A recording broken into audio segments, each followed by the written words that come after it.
코로나19 극복을 위한 철저한 상황 대처와 성남시만이 경제 활성화 대책을 만들자. 사랑하는 백만 성남 시민 여러분, 더불어민주당 박호근 대표위원입니다.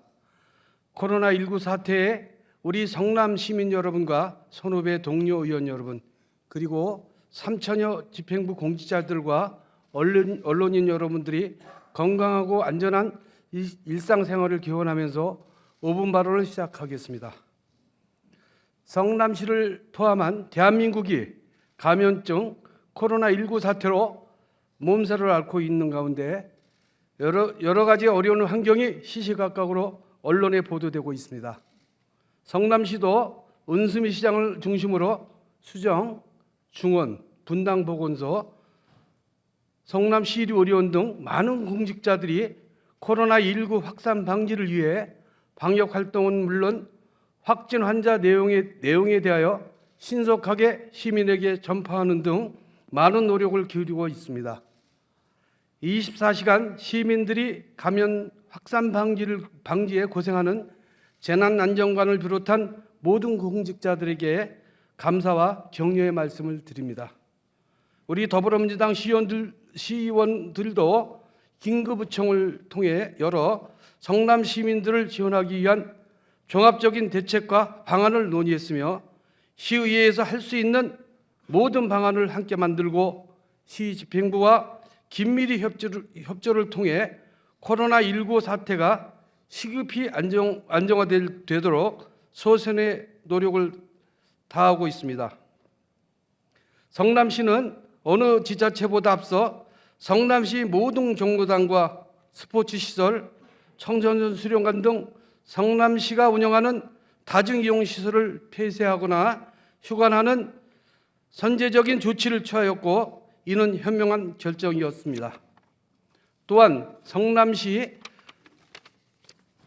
확진 환자 상황에 따라 은수미 시장이 페이스북과 문자 등을 통해 빠르게 알려줌으로써 시민들이 불안감을 해소하고 동시에 시민의 안전을 최우선으로 생각하는 성남시 코로나19 대체 상황은 우리 시민들이 지자체 차원에서의 방역 정책을 잘하고 있다는 평가를 할 것이라 생각합니다.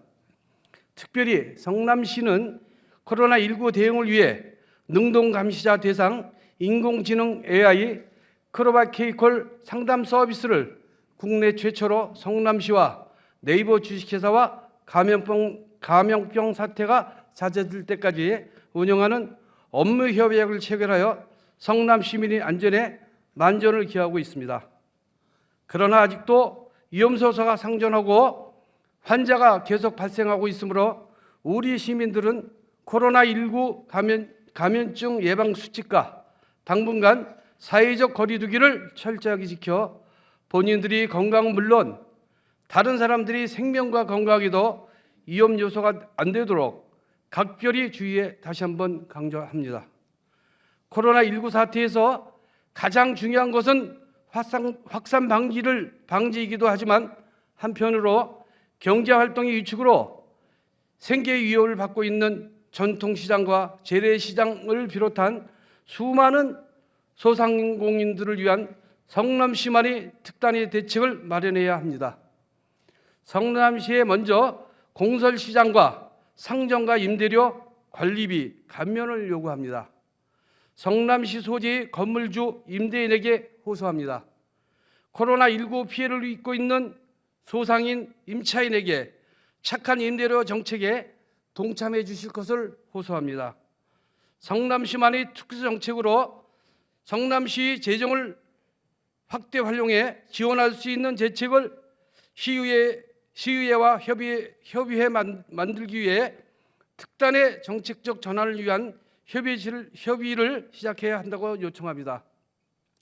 지금도 중요하지만 코로나 사태가 진정되고 나면 더욱 중요해질 성남 경제 활성화를 위한 우리 성남시가 할 수 있는 모든 정책을 선도적으로 준비하고 대책을 강구해야 합니다.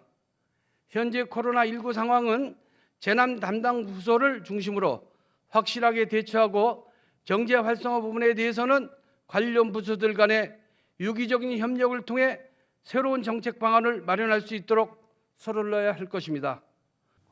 코로나19 확산 방지는 철저한 방역과 세밀하고도 신속하게 하면서 동시에 지역의 어려움에 처한 시민들의 상황을 촘촘히 체크하고 파악하여 단기적인 처방과 더불어 장기적인 성남 시만의 경제 활성화, 경기 부양책을 통해 성남 시민의 삶을 안정화시키는 것은 앞으로 성남시 우선적이고도 중요한 정책 과제가 될 것입니다. 민주당을 비롯한 성남시 의회도 어떠한 정책이라도 최대한 협력하고 시민을 위한 방안과 피해 대책 마련에 앞장서겠다는 약속을 드리겠습니다. 거듭 강조해도 지나치지 않을 코로나19 감염증 예방을 위한 전국민 예방수칙을 모든 시민들이 철저히 지켜주시길 당부드리며 은수미 시장을 비롯한 집행부 모든 공직자들도 아직도 진정되지 않는 현안을 위한